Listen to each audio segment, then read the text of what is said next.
Okay, hello, welcome back to the World Tennis Chess Christmas calendar. It is day 10, of course. We have entered double digits and we're playing e4 as per flipping usual. Knight to f3 is going to tickle that e-pawn, and we get a scotch. We get a scotch to take us into the double digits realm. Will they play a Schmidt variation? Okay. I mean, the main moves here, or at least the most common moves, we've got a classical variation, the Schmidt variation, the lolly variation. D6, kind of just nonsense. You kind of kill the light square bishop. I don't really understand this. You know, the general follow-up after sort of a knight to f6, knight c3 is to play bishop b4. You're just killing that bishop with d6 here. And I'm thinking that, again, it's pretty obvious that you're going to go bishop e7, kingside castles. Maybe they do something different. Maybe they surprise me, of course. It's absolutely possible, but I'm willing to bet reasonable amounts of money. Actually, I'm willing to bet zero amounts of money because I'm not allowed to gamble. I'll get addicted to gambling. If my track record with chess elo has anything to say about it, I really need to steer well clear of gambling. Anyway, f3 here is the move that I'm going to elect to go for because I want to set up bishop e3. I don't want to worry about any knight g4 shenanigans harassing that bishop. We're building a little house here for our bishop, and then it's going to allow us to go queen e2, by the way. Naturally, my opponent goes for precisely what I expected of them, and Entschuldigung, mein Freund? That makes precisely no sense to me.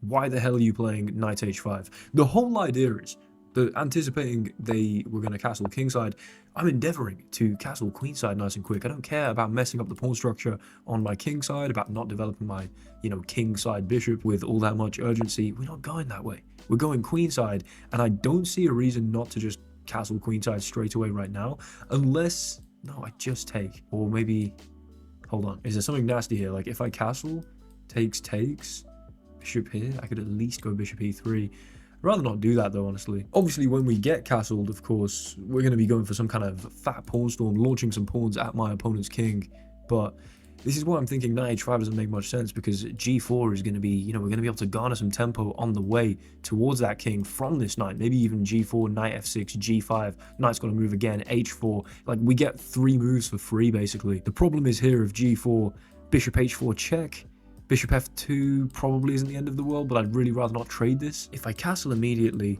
and you take, worst case I can go queen here. Right, okay, I'm going to castle. I don't know why I'm spending so long thinking. This has just thrown me off. It's not, an a6, which, okay, they go for now. Just wasn't a move that I was expecting. Why the hell would you do this then?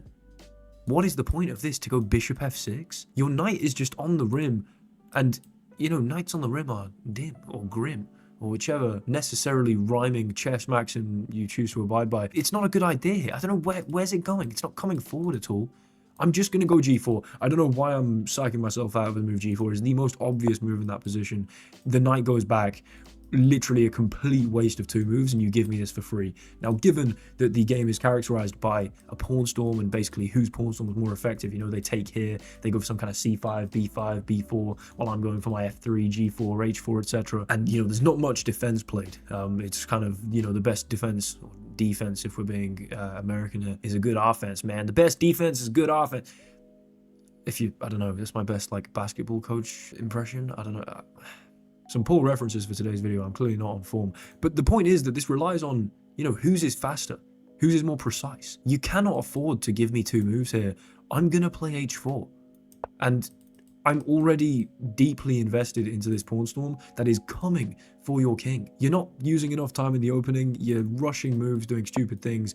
Oh, brilliant. Move the knight again. This knight has taken 1, 2, 3, 4 moves of the 11 moves that you've currently played. I simply disagree that is possible without severely dire circumstances. I kind of like knight to f5, or, if I pronounce it correctly, knife f5. We get an absolute beast of a piece there, given that you can't immediately chop it off. Even if you move the knight and then chop it off, we can open the g file.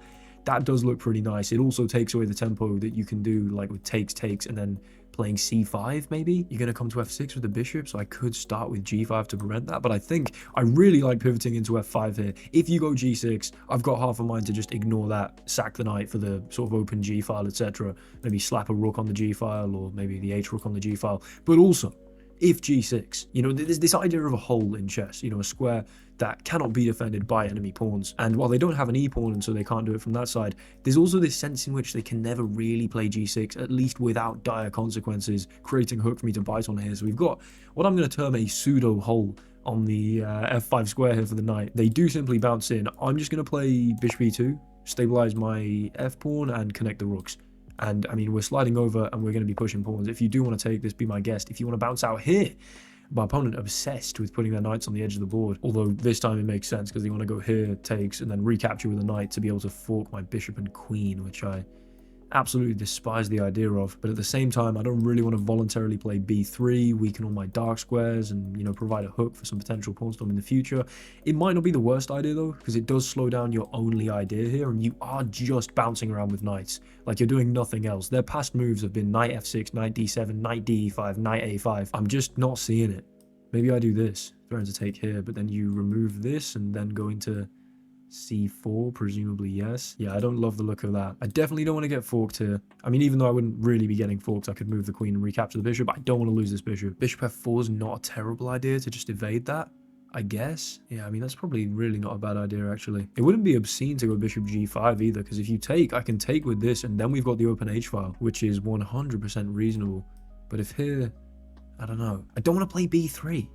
I think I will just go bishop f4 here then.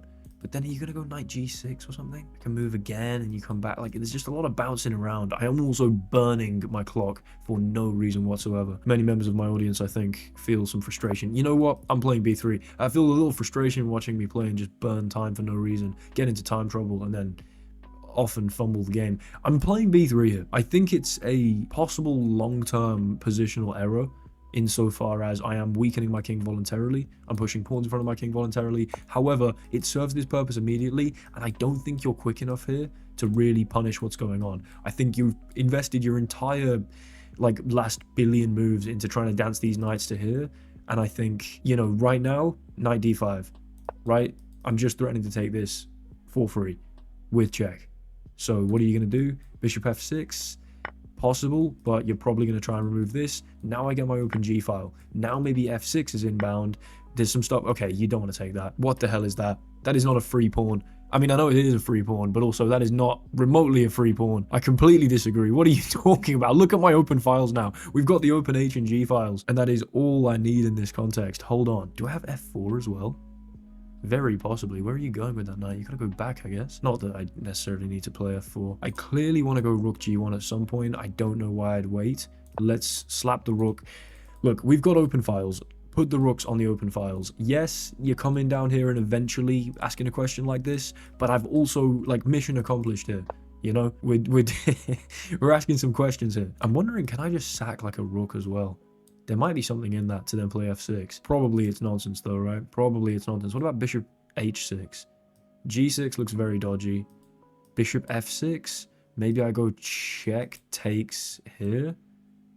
There might be better ways of playing this. I mean, I must be completely winning here. I simply must be completely winning. Unless I've got an immediate rook sack here.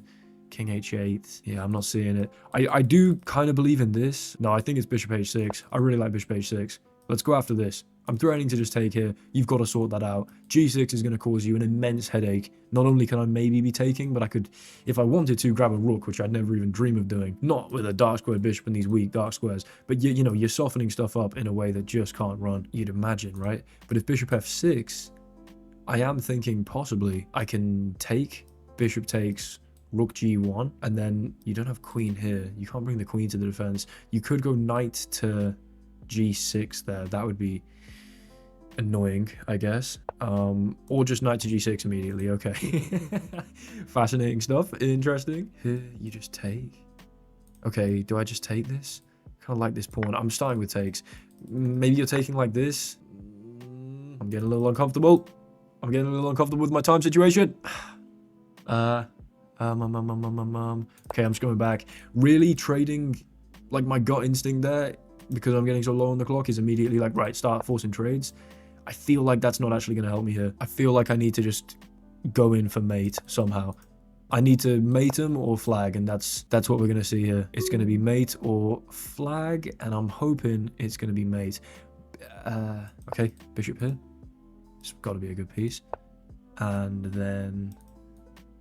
Oops. Oh man, you've got to move. This is taking far too long.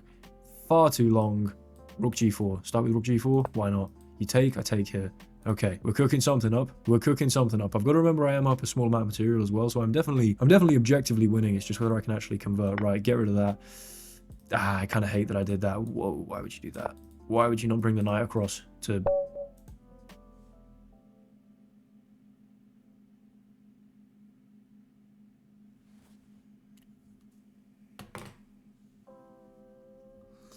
But day 9. I hung my queen on day 9. I can't hang m1 on day 10. Alas. I made a promise to myself that if the only reason that I wasn't going to post it is because of my fragile ego, and that I want people to think I'm good at this game, that I would nevertheless post it regardless.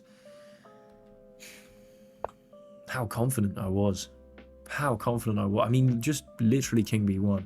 Right, I'd imagine that was actually a really accurate game. I guess we're taking on b6, knight c3, and we're looking to most likely eventually exploit this. Although Chessreps wants me to castle queenside, bishop c4, and got a very comfortable position. Oh, hello there. You just caught me sharpening my scotch on chessreps.com, the sponsor of today's video. Chessreps is a chess opening course website with many very well-made, fantastically digestible chess opening courses, of course. Although you do need to be a little careful if you want to go and try it out, because it may cause rating inflation.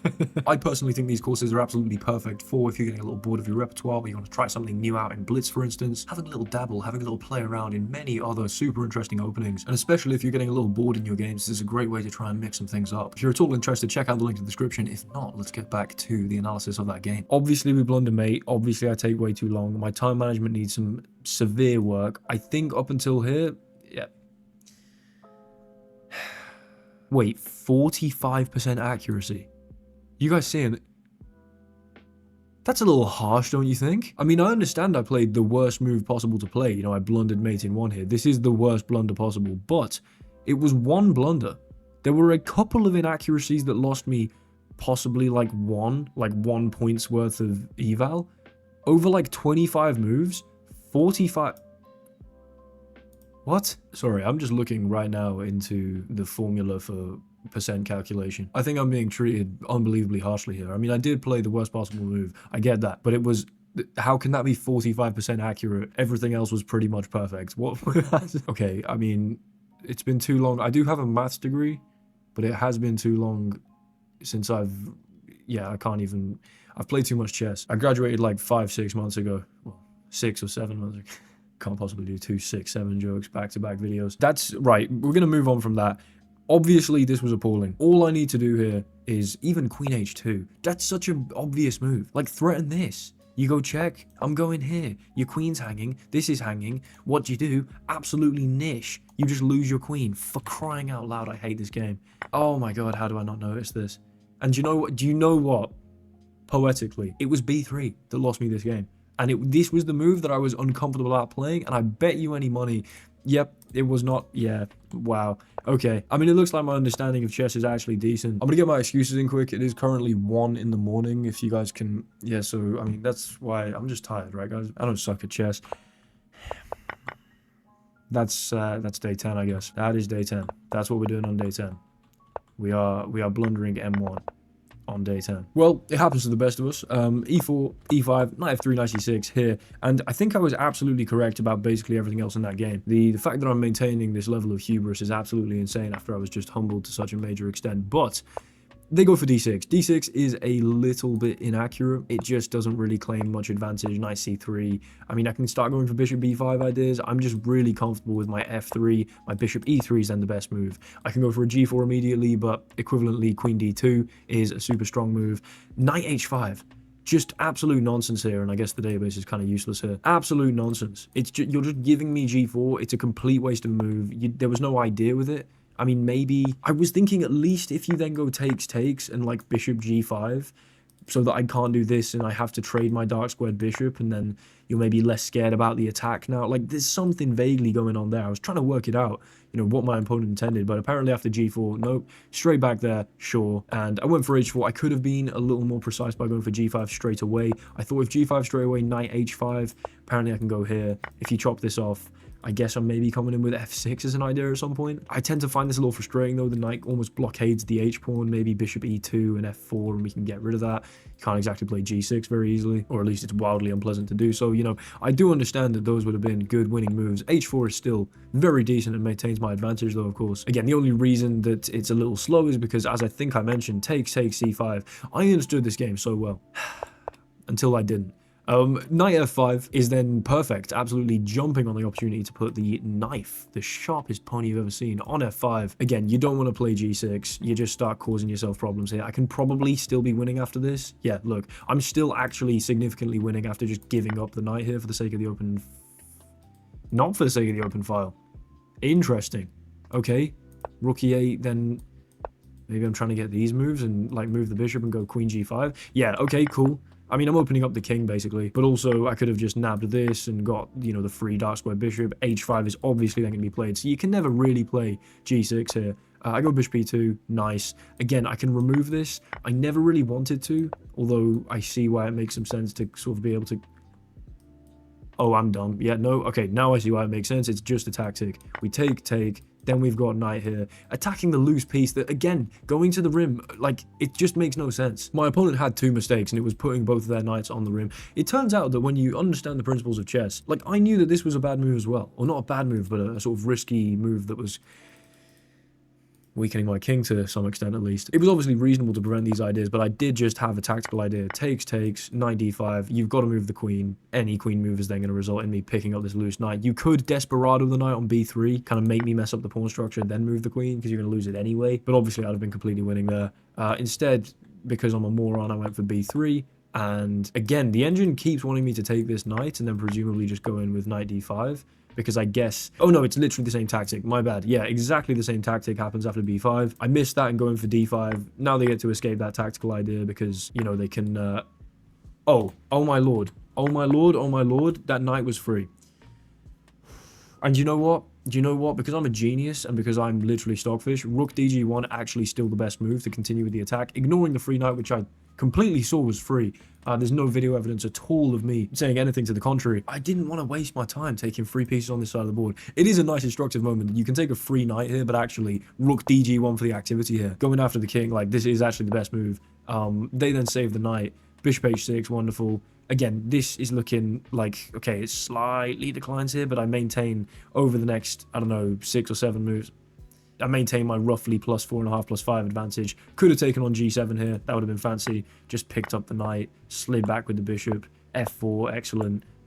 Move the bishop to slide the queen across eventually. This is nice. I have rook h7 here. Because of course I have rook h7 here. Because then this, and now you're dead here. And if you take, I'm going to be going like check and here and sliding the queen across.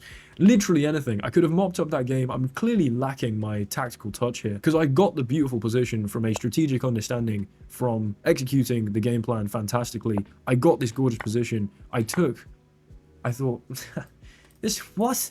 Knight takes, it would have defended this, it would have attacked the rook. This is just nonsense. And to be honest, my opponent, ingeniously, by playing knight h5 and knight a5, they lulled me into a false sense of security where I just thought they are just the kind of player that plays moves that make no sense, you know? I'm not going to have enough respect for them to go queen f6, okay, what's the interesting idea? And then notice the mate. Their genius gambit. I'm going to term this phenomenon the Moron Gambit. This is, with all due respect to my opponent, of course, I'm not calling them a moron. I think they, in fact, are a genius for employing this gambit. But if you act like a moron and then randomly threaten mate in one, your opponent's probably not going to notice. Because they just write it off as it's just stupid, yeah? We'll just go rook here. Alas. Alas, literally mate in one. What an absolute idiot. Again, clearly I can go like this. You play like an h6. I can start going like e5. I open this up. I'm smashing through here. I've converted positions like this in all sorts of ways, you know, something like this, and then I'd have probably been trying to, yeah, look, there's a queen sack. Obviously, we're going to be mating here. I think I could have done it as well. I had enough time on the clock. It's an absolute classic Will Taylor chess scenario. 30 seconds, but with a completely winning position. This is just a relatively rare instance, I must say, of it going very, very, very wrong. I mean, days 9 and 10, two back-to-back horrific moves featured at the end of both of those games. Yesterday, my opponent didn't notice and I got quite lucky. This time, I wasn't so lucky. But there's a lot of good instructive stuff and hopefully entertaining stuff in there as well. So we'll stick with posting these. Let me know what you guys think. If you did enjoy this one, check out the Patreon. There are 41 right now bonus videos from the past 41 Sundays over there on the Patreon. 41 never before seen videos. Think about that. It's like 20 minutes of video. You're looking at basically 12 hours, 12 straight hours of Will Taylor Chess content, premium Will Taylor Chess content that you've never seen before. As a member of the Patreon, you'll also get your name at the end of all of my videos on the esteemed patron scroll. You'll get discounts from stuff that I sell on the Patreon shop and a warm fuzzy feeling in your heart knowing that you're supporting the greatest YouTube channel to ever have existed. If you're not remotely interested, however, thank you so much for watching regardless. I'll see you in the next one for day 11 tomorrow, where hopefully I can just play a good game of chess and win it with no surprises. Radiohead reference. I'll see you tomorrow. Goodbye.